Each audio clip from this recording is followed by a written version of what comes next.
तो फाइनली ढूंढ लिया आपने। हाँ, मुझे उम्मीद थी आप ढूंढ लोगे। आज की इस वीडियो में मैं आपको बताऊंगा हरियाणा बोर्ड की नई किताब, इतिहास की जो नई किताब आई है आपका, भारत और विश्व, भारत एवं विश्व ऐसा कुछ नाम है किताब का। तो उसका जो है पाठ नंबर 2, प्राचीन विश्व की प्रमुख सभ्यताएं।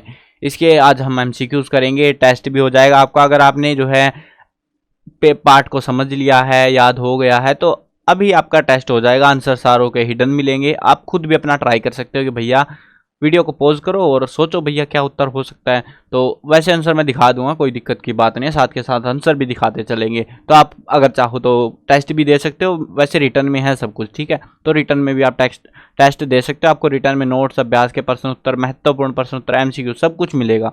तो डिस्क्रिप्शन के लिंक जरूर से चेकआउट कर लेना। और अगर वीडियोस देखनी है तो कंप्लीट की क्लास 10 इतिहास की जो है पूरा सॉल्यूशन भी आपको मिल जाएगा वीडियोस की फॉर्म में। तो वीडियोस भी देख सकते हो, प्लेलिस्ट का लिंक भी डिस्क्रिप्शन में आपको मिल जाएगा। चलो अब शुरू करते हैं। पहला प्रश्न है हमारे पास में, उत्तर मिस्र की राजधानी क्या थी? पुराने जमाने में जो है ना, मिस्र 2 तरीके के होते थे, उत्तर मिस्र, दक्षिण मिस्र। तो हमसे पूछा गया है कि उत्तर मिस्र की राजधानी क्या थी? तेखेबे, बूटो, मेमिफ्स, काहिरा। तो इनमें से कौन सी राजधानी लग रही है आपको? मुझे तो बूटो लग रही है। चलो जी, बूटो है। चलो, दक्षिण मिस्र की राजधानी क्या थी? तेखेबे, बूटो, मेमिफस, काहिरा। अब बूटो तो हमें पता लग गया उत्तर मिस्र की है, तो दक्षिण वाली भी वही थोड़ी ना होगी। तो इसकी मुझे लग रहा है तेखेबे। चलो, तेखेबे है सही उत्तर हमारा। अगला देखते हैं, मिनिस नामक जो राजा थे, इसने दोनों मिस्र राज्यों को मिलाकर अपनी राजधानी किसको बनाया? अब तेखेबे और बूटो 2 राज्य की अलग अलग राजधानी थी, मतलब उत्तर मिस्र, दक्षिण मिस्र, दोनों को मिला दिया उस राजा ने, मिनिस नाम के राजा ने। तो उसने दोनों को मिलाया तो नई राजधानी उसने क्या बनाई? उसने बनाई मेमिफस। मिस्र के प्रथम राजवंश की स्थापना किसने की? पहला जो राजवंश था, राजाओं के जो वंशज थे, स्टार्टिंग जहां से हुई थी, तो वो किसने करी थी? मैना, नरमेर, इम्होटेप, खाफरे। तो वो कौन था? मैना। अब ये मैना कौन आ गया? जो हम पढ़ रहे हैं ना अभी, ये ऊपर पढ़ के आए, मिनिस नामक राजा ने दोनों मिस्र राज्यों को मिलाकर। तो ये जो मिनिस नाम का राजा था ना, इसको मैना के नाम से जाना जाता था। तो इसीलिए मैंने इसमें मैना लिखा मिनिस की बजाय। क्योंकि क्या होता है, कई बार जो है ना, ये मैना पकड़ा देंगे, आपको बताएंगे कि मैना, तो आप सोचोगे कोई तोता वगैरह होगा, कोई पंछी होगा। तो ऐसा नहीं है, ये राजा का नाम है। मिनिस जो राजा का नाम है, उसी का नाम मैना भी था। उत्तर मिस्र का राज चिन्ह क्या था? उत्तर मिस्र जो था पहले के टाइम में, तो उसका राज चिन्ह क्या था? चिड़िया, पेपाइरस का गुच्छा, मधुमक्खी, मैना। अब आपको पता लग गया, मैना यहाँ पे कोई पंछी नहीं है, यहाँ पे वो क्या है, यहाँ पे वो एक राजा है। तो राजा नहीं हो सकता राज चिन्ह में। तो राज चिन्ह क्या था उनका? मधुमक्खी था। दक्षिण मिस्र का राज चिन्ह हमसे पूछा है। अब मधुमक्खी तो हमें पता लग गया कि भैया राज चिन्ह उसका नहीं है, तो बची चिड़िया और पेपाइरस का गुच्छा। तो कौन सा है इनमें से? पेपाइरस का गुच्छा। मिस्र की सभ्यता किस नदी के किनारे बसी हुई थी? ये बहुत आसान क्वेश्चन है। ये क्वेश्चन अगर आपने बिना क्वेश्चन सुना और ऐसे ही बता देना चाहिए। अगर नहीं बता पा रहे तो आपने चैप्टर को अच्छे से बिल्कुल भी नहीं पढ़ा हुआ। ये लोग जो है, सब बहुत बार जिक्र आया इसका, ये लोग जो है नील नदी के किनारे पर बसे हुए थे और वहीं से उनका व्यापार, सारा धंधा पानी चलता था। कौन सी नदी थी? नील नदी। सिंधु नदी कहाँ पे है? भारत में है। अमेजन नदी यहाँ मिस्र में तो नहीं है बिल्कुल भी। और गंगा नदी भी भारत में है, ठीक है, ये अमेरिका साइड में है अमेजन नदी।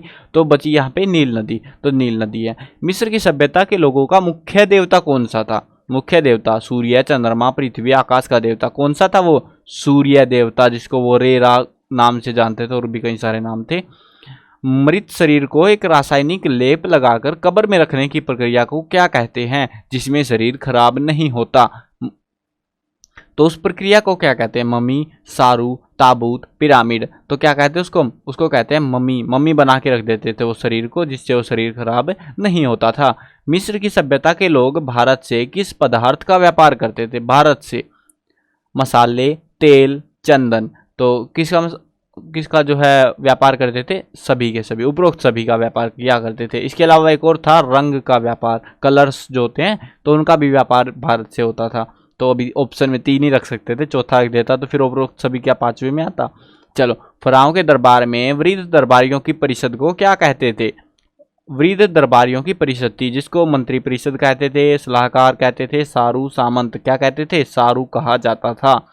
मिस्रवासी किस पौधे से कागज बनाया करते थे? मिस्रवासी जो थे, मिस्र के लोग थे, वो कौन से पौधे का इस्तेमाल करते थे कागज के बनाने के लिए? चंदन के पौधे का, पेपिरस नामक घास का, घास से भी कागज बनता है। जामुन के पेड़ का, मतलब गेहूं का, तो गेहूं तो खाने का होता है, तो वो यूज करते थे पेपिरस नामक घास के पौधे का, जिससे वो कागज बनाते थे। इनमें से मिस्रवासी सूर्य देवता को किस नाम से पुकारते थे? रे, रा, होरस। तो किस नाम से पुकारते थे? तीनों नामों से पुकारते थे। रे भी बुलाते थे, कोई रा बुलाता, कोई होरस बुलाता। उपरोक्त सभी उत्तर रहेगा। मेसोपोटामिया का मतलब क्या है? अरे रे रे, चीटिंग हो गई भैया, ये तो पोपट कट गया। चलो कोई ना, सरकाने में करीब हो गया। मेसोपोटामिया का मतलब क्या है? दो नदियों का किनारा, दो नदियों के बीच का भाग, दो नदियों का पुल, दो नदियों का पानी। तो क्या है? दो नदियों के बीच का भाग या हिस्सा। ठीक है। सुमेरिया के लोगों ने किस लिपि का आविष्कार किया? कालाक्षर लिपि, कीलाक्षर लिपि, काक्षर लिपि और कोई नहीं। तो वो कौन सी थी? कीला अक्षर, कील के आकार के अक्षर थे वो। ठीक है ना, मतलब कील के आकार समझ रहे हो ना? कील का आकार कैसा होता है, समझ गए ना? मतलब ऐसा और ऐसी ऐसी कील होती है ना। ये टेढ़ी है हमारी कील, थोड़ी हथौड़ा लग गया टेढ़ा सच पे। तो ऐसी कील होती है ना, तो उनके जो अक्षर थे वो भी ऐसे ही बने हुए थे, ऐसे एक डॉट सी कील से के साइज, और ऐसे। फिर मान लो यहाँ से ऐसे क्या बनाइए, आपके लिए तो वीर लग रहा होगा, ये कुछ और ही बन गया। ठीक है, उनकी लिपि में तो ऐसे कुछ भी मान लो, यहाँ पे एक कील और रखी होती है और यहाँ पे ऐसे, तो ऐसे इस टाइप से उनके अक्षर बने हुए थे। तो ये थी कील अक्षर, कीलों के कील होते हैं ना, चोब्बा जिसको बुलाते हैं हरियाणवी में, तो उसके अक्षर बने हुए थे। ठीक है। बेबीलोन की सभ्यता का विकास किस नदी के किनारे हुआ था? बेबीलोनिया की सभ्यता। ओहो माय गॉड, मैं भी फंस गया इस पर्सन में। तो नील नदी, अमेजन नदी, हेमराइट नदी, सरस्वती नदी। अब आपको पता होना चाहिए नील नदी के किनारे कौन सी सभ्यता थी? मिस्र की सभ्यता। तो ये तो ऑप्शन से हट जाएगा। सरस्वती नदी के किनारे कौन सी सभ्यता थी? सरस्वती सिंधु सभ्यता। तो ये भी हट गया, बचे दो, अमेजन और हेमराइट। तो कौन सा ऑप्शन रहेगा? हेमराइट नदी। यूनानी सभ्यता में उच्च वर्ग के सम्मानित व्यक्तियों के परिषद का क्या नाम था? यूनानी सभ्यता, मिस्र में तो हम सारू बुलाते थे, मिस्र सभ्यता में। इस वाली सभ्यता में हम क्या बुलाएंगे? उच्च दर्जे के जो व्यक्ति थे, परिषद होती थी, ब्यूल, एगोरा, सारू, मंत्री परिषद, तो उसको कहते थे हम ब्यूल। क्या बुलाते? ब्यूल। यूनानी सभ्यता में दास वर्ग को किस नाम से जाना जाता था? जो दास लोग होते थे उनको किस नाम से पुकारते थे? थीटस, फ्रीमैन, हलोट, कुलीन। तो क्या नाम था उनका? जो दास वर्ग के लोग थे ना, मतलब ऐसे आजकल हम मान लो नौकर बुलाते हैं, तो उस टाइम पे जो दास वर्ग था उनको क्या बुलाते थे? उनको बुलाते थे हलोट। की हलोट के सेना, हलोट के पब्लिक जा रही है। चलो, यूनानी सभ्यता में स्वतंत्र श्रमिकों को किस नाम से जानते थे? अब हमें पता लग गया, हलोट तो भैया स्वतंत्र तो नहीं थे, वो तो मजदूर थे, दास थे बल्कि। तो जो स्वतंत्र मजदूर हुआ करते थे उनको हम थिट्स के नाम से जानते थे। किसके नाम से? थिट्स के नाम से। निम्नलिखित में से किस सभ्यता के लोग खेती पर ध्यान नहीं देते थे? ऐसी भी कोई सभ्यता थी? मिस्र की सभ्यता, यूनानी सभ्यता, चीनी सभ्यता, रोमन सभ्यता। तो वो कौन सी सभ्यता थी हमारी जिसने की खेती से कुछ लेना देना नहीं था? वो थी हमारी यूनानी सभ्यता। रोम नामक गांव किस नदी के किनारे पर बसा हुआ था? हिमराइट नदी, टाइबर नदी, नील नदी, अमेजन नदी। तो वो कौन सी नदी थी? टाइबर नदी। रोमन सभ्यता की बात हो रही है यहाँ पे। रोम नामक गांव से रोमन सभ्यता का विकास हुआ था, तो वो वहां पे कहाँ पे बसा हुआ था? मध्य इटली के टाइबर नदी के किनारे पर बसा हुआ था। रोम का पहला सम्राट कौन था? Etruscan, Sikandar, Jupiter, Romulus. तो वो कौन था रोम का पहला सम्राट? वो था रोमुलस। देखो नाम से पहचान जाओगे ना, रोम आ रहा है, इसमें भी रोम आ रहा है, तो रोम रोम रोमुलस। ठीक है। चीन का पहला सम्राट कौन था? चीनियों से बड़े छांग फैंक ऐसे लोग हैं, तो इनके नाम भी ऐसे ही मिलेंगे आपको, तो दिमाग घुमाने की ज़्यादा जरूरत पड़ने नहीं वाली, हिल जाएगा दिमाग। चीन का पहला सम्राट कौन था? फूसी, शेननुंग, हुआंगटे, चाऊ। तो कौन था वो था फूसी। फूसी था, फूसी। चीनियों के अनुसार जो है संसार के निर्माता कौन थे, यानी कि किसने जो है संसार को बनाया था? महात्मा बुद्ध ने, पानकू, सूर्य, कुंग जू।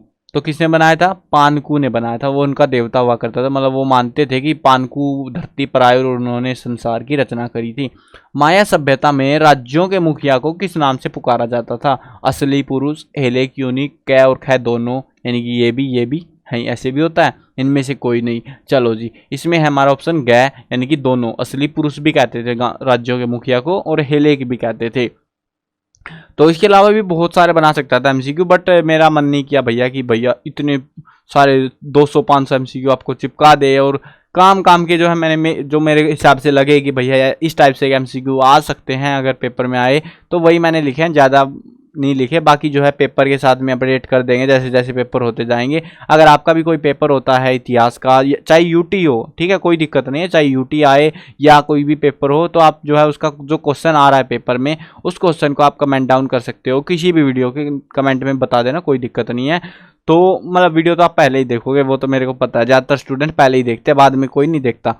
तो उसके लिए जो है ना आप कमेंट करके कोई भी वीडियो हमारी खोल लेना, उस पर जाके आप कमेंट कर देना, जिससे होगा क्या कि बाद में जो है हम इन एमसीक्यूज को अपडेट कर देंगे। 25 से हो सकता है 30-35 मिल जाए, तो पता भी लगता रहेगा कि भैया ये इस टाइप के हमसे एमसीक्यूज पेपरों में पूछे जाएंगे। और फाइनल पेपर्स होंगे, फाइनल पेपर्स को तो शायद हमें मिल भी जाए कहीं ना कहीं से। तो जो भी सीन रहेगा, आपकी कोशिश रहनी चाहिए कि आप हमें पर्सन बता दो, जिससे हम और स्टूडेंट्स की भी हेल्प कर पाएँ। चलो वीडियो करते हैं ख़त्म। मैं कवर करने वाला हूँ क्लास 1 से लेकर 12th तक सभी सब्जेक्ट की वीडियोस, हिंदी मीडियम और इंग्लिश मीडियम दोनों में होने वाली है। तो सब्सक्राइब करो, साथ में घंटी दबाओ, ताकि कोई भी अपडेट आए टाइम से मिल जाए।